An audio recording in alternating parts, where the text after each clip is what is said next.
Bienvenue à toutes et tous dans notre magazine du foot sur Africa 24 et comme chaque lundi bien entendu, permettez-moi avant de vous présenter nos collaborateurs en plateau, de vous présenter les titres de cette émission. D'abord nous parlerons de la Coupe d'Afrique des clubs. Nous sommes à une journée des quarts de finale de la Ligue des Champions bien sûr et de la Coupe de la Confédération. Quel est le niveau du football sur le plan ou de notre football sur le plan international? Comment faire pour rivaliser avec les grandes nations européennes et d'Amérique? Eh bien, nous allons en parler et Alain Giresse sera avec nous dans cette émission. Et puis, troisième grand titre, c'est la Coupe des Confédérations, pas de la Confédération, mais des Confédérations.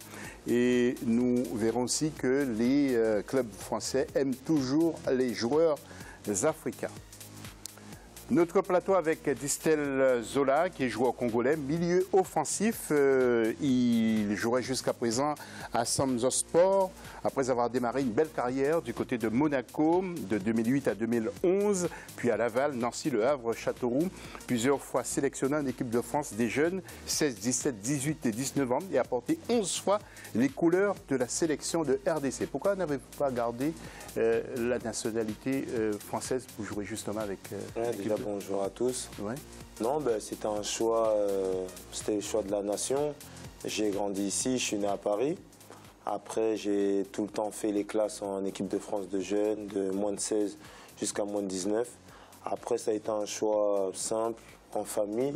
J'ai décidé de jouer pour mon pays d'origine, qui est la République démocratique du Congo. On vous retrouvera tout à l'heure pour nous donner plus de détails encore en ce qui vous concerne. Nous avons notre éditorialiste, Sami Mochtavi. Sami, bonsoir. Bonsoir, José. Et puis nous avons aussi Alpha Baldé qui a complètement changé de look. Complètement. Oui. Ça fait du bien les vacances. Mais qui a pris du galon. Exactement. Mais oui. Un petit peu. Vous auriez côtoyé le président, nouveau président français Emmanuel Macron? Je suis sur les traces un petit peu. Je suis en marche aussi. Vous êtes en marche aussi, merci. Alpha, ça nous fait vraiment plaisir que vous soyez avec nous. Et puis la question de l'FC, que manque-t-il à certains pays de notre continent pour rivaliser avec les grandes nations du football international? Vous allez comme d'habitude sur nos réseaux sociaux, n'hésitez pas, les pages Facebook, Twitter de l'Africa 24 Football Club. N'hésitez pas à réagir sur le hashtag Africa 24. Nous sommes à une journée avant la fin des matchs de groupe, des coupes des clubs sur le continent. C'est à la une de l'FC.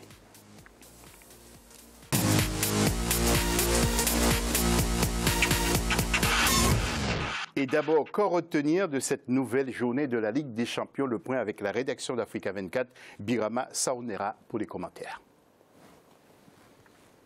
1-0 face aux Éthiopiens de Saint-Georges SC lors du 5e match de la phase de poule de la Ligue des Champions. Les tenants du titre sud-africain de Mamelodi Sundowns ont validé leur ticket pour les quarts de finale de la compétition grâce à la différence de but. Les clubs tunisiens de l'Espérance Tunis et de l'Étoile du Sahel sont eux aussi assurés de se qualifier. En revanche, les Congolais de l'AS Vita Club sont éliminés, malgré un dernier match à jouer. Le Jamalek d'Égypte a chuté 3-1 au Zimbabwe contre Caps United. Avec 6 points au compteur, les Zimbabwéens sont toujours dans la course pour la qualification des quarts de finale de la Ligue des champions de la CAF. Ils auront besoin de battre l'USM Alger lors du prochain tour. Quant aux Amalekaouis, une victoire face à Al Ahly Tripoli pourrait ne pas suffire. La 6e journée de la phase des groupes aura lieu du 7 au 9 juillet. Les 2 premiers de chaque groupe disputeront les quarts de finale de la Ligue des champions de la CAF. Et nous allons voir les tableaux et nous allons commenter ensemble avec tout d'abord le groupe A de cette Ligue des champions où l'équipe d'Elmerek a battu Al Hilal 2-1 et Ferroviario a fait match nul avec l'Étoile sportive du Sahel. 1 but partout. Mon cher Sami, que vous inspire ce classement Étoile du Sahel qui a pris la tête et qui s'est échappé complètement. On va revoir le tableau, si vous voulez bien. Les Tunisiens, toujours présents à ce niveau de compétition. En plus, là, enfin, les choses sérieuses vont commencer. Après la 6e journée, les quarts de finale arrivent enfin. C'est là où le vrai niveau africain se montre. Et bien sûr, l'Étoile du Sahel, le football tunisien qui est toujours présent. Il y a vraiment un vrai effort des dirigeants, de dynamique, de performance, de réussite. chapeau au foot tunisien, parce que ce soit le club africain, l'Étoile du Sahel, Sfax ou même l'Espérance de Tunis, ils sont toujours là pour jouer les premiers rôles. Donc c'est un vrai respect pour le championnat tunisien qui est vraiment performant en Afrique. Nous allons voir la poule B avec Al Ahly de Tripoli qui m'a toujours impressionné, Alpha Baldé. Nous allons voir ensemble ces résultats contre USM Alger. 1 but partout, c'est à Tripoli. Et puis Zamalek qui a perdu face à l'équipe de Cap United. 3-1, Alpha Baldé, quelques mots. Bah oui, c'est une équipe qui, comme l'a dit Samy tout à l'heure, sur les clubs tunisiens, les clubs algériens également, les clubs du Nord parviennent justement à maîtriser cette compétition, à faire en tout cas de bons résultats. Aujourd'hui, je pense que ce n'est plus une surprise s'ils continuent à se qualifier comme ça. Quand on voit le niveau de jeu affiché par ces équipes-là face à des équipes un petit peu moins rodées dans ces compétitions sur le continent, c'est pas une surprise. Par contre, les groupes C et D, quand on va en parler, on voit qu'il y a beaucoup plus de suspense. Et malgré l'élargissement à 16 équipes dans cette Ligue des Champions cette saison, parce qu'il faut savoir que le nombre d'équipes a augmenté pour les phases de poule, on observe quand même beaucoup de beaux jeux, beaucoup de buts et du suspense également pour la dernière journée, dans les deux compétitions d'ailleurs. Et la situation de Zamalek, ça vous étonne? Un petit peu. On sait à la dernière place. On sait que c'est un club qui a eu pas mal de soucis ces derniers temps sur le continent, notamment avec les problèmes de sécurité qui se sont passés, administrativement également, les installations, pas beaucoup d'investissements ces derniers mois. Ça me ressemble un petit peu au TP Mazembe, peut-être qu'on va en parler dans la Coupe de la CAF. Donc c'est un petit peu normal quand on connaît une période difficile dans la gestion d'un club. Les résultats sportifs également s'enlisent et ça se voit sur le résultat sur le terrain. Et le groupe C maintenant, toujours dans la Ligue des Champions, et Distel va nous dire ce qu'il pense de la situation de l'AS Vita Club qui était à la dernière place. L'AS Vita Club qui n'a jamais répondu aux attentes des supporters. 2 buts partout contre l'Espérance de Tunis. Hein. Samy le disait, les Tunisiens qui marchent très fort. Alors Distel, on vous écoute. Vous connaissez le club, l'AS Vita Club? Oui, je connais très bien le club parce qu'il est coaché par Florent Bengue qui est aussi le coach de la sélection nationale. Bon, Vita, ils sont en reconstruction, on va dire. C'est une période de transition parce qu'ils ont connu il y a 2 ans, ils étaient en finale et là c'est une nouvelle équipe, donc ça prend un peu du temps. Les supporters, c'est vrai, ils sont exigeants, ils demandent beaucoup et Vita cette année ça n'a pas donné en Ligue des Champions, donc il faut leur laisser du temps, je pense. J'espère que dans le futur, ils vont revenir fort. Ouais, ce qu'il dit est très intéressant parce que quand j'ai vu ce match-là, c'est-à-dire que l'équipe encaisse un premier but, on se dit voilà, c'est des jeunes, ils vont pas trop répondre. Mais ensuite, par là, ils parviennent à marquer un doublé, donc mener au score 2-1. Et au final, ils ont quand même un joueur qui a expulsé. Donc voilà, tu te dis, ils sont passés dans tous les états d'âme, en fait. Ils ont réussi à revenir malgré qu'ils étaient jeunes. C'est une nouvelle équipe, donc moi, je me suis dit qu'il y avait du caractère. Et ensuite, par là, ils ont complètement sombré. Ils ont eu un carton rouge, ils ont eu une égalisation de l'AS Tunis. Donc forcément, c'est une équipe en reconstruction. C'est un petit peu dommage aujourd'hui pour le foot congolais parce que les TP Mazembe et l'AS Vita Club, qui étaient les fleurons, commencent un petit peu à... Et nous verrons que pour les TP, ça va beaucoup mieux. Nous allons voir le groupe D de cette Ligue des Champions pour clore. Donc Zanaco qui fait match nul avec Al Ahly 0-0. Les Cotonou Sport qui perd devant Wydad 2-0. Rien n'est joué, vous le savez.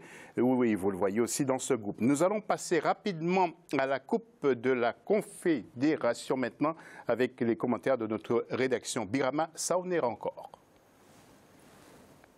Sa victoire 1-0 sur les Gabonais de Mounana lors de la 5e journée de la phase de poule de la Coupe de la Confédération ce dimanche 2 juillet 2017. Le tout-puissant Mazembe s'est relancé et a pris la tête du groupe D.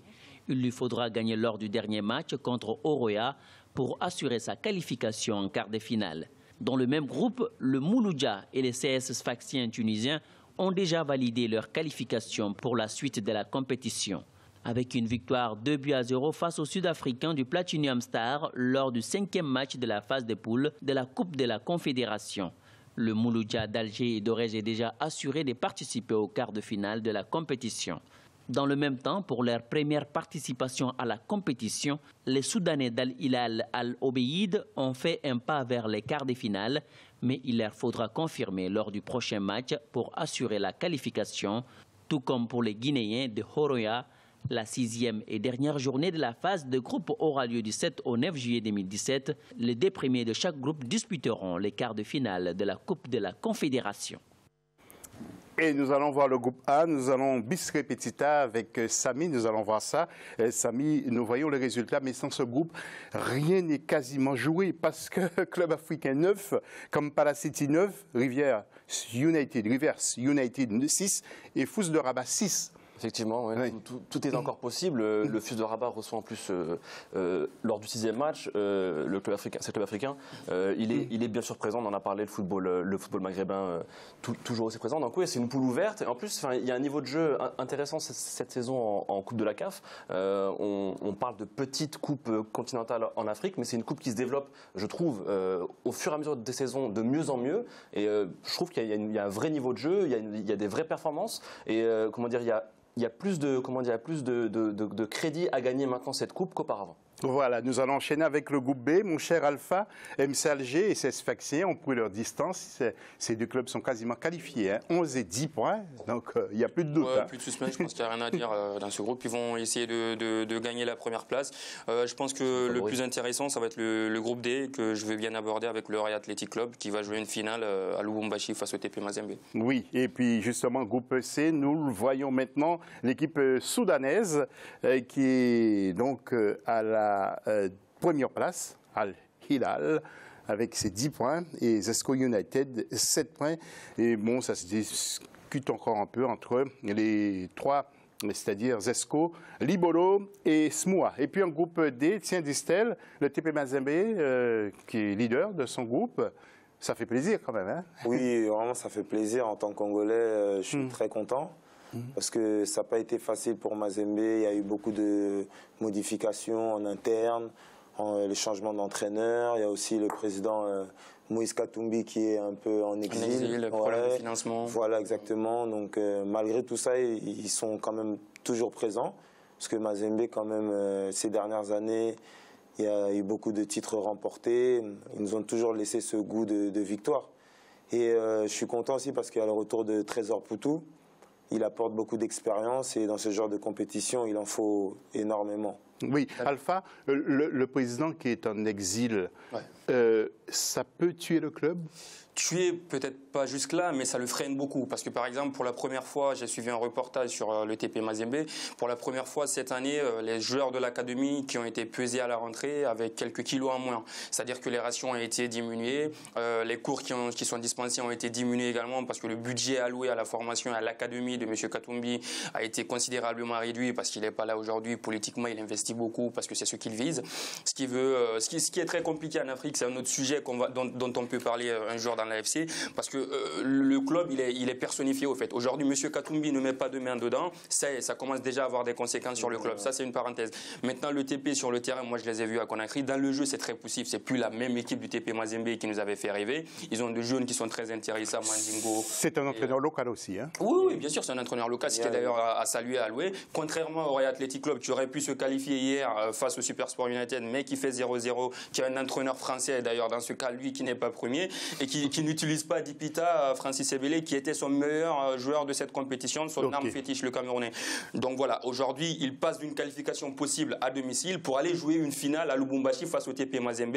Bonne chance à eux. S'il ne se qualifie pas, il sera le seul responsable de cette élimination. Ok, merci monsieur, nous allons nous arrêter là. Tiens, je voudrais aller vos commentaires, mon cher Samy, sur cette information avec la mort, bien sûr, de Lee Nicolin, que nous allons voir en image, mais plusieurs joueurs ont évolué là-bas, des joueurs donc du continent comme Roger Milla ou Jean-Michel Guédé, que nous allons voir tout à l'heure. On pouvait citer d'autres garçons, Agbo, Karim Fana, Mansour Assoumani, Ibrahima Bakayoko.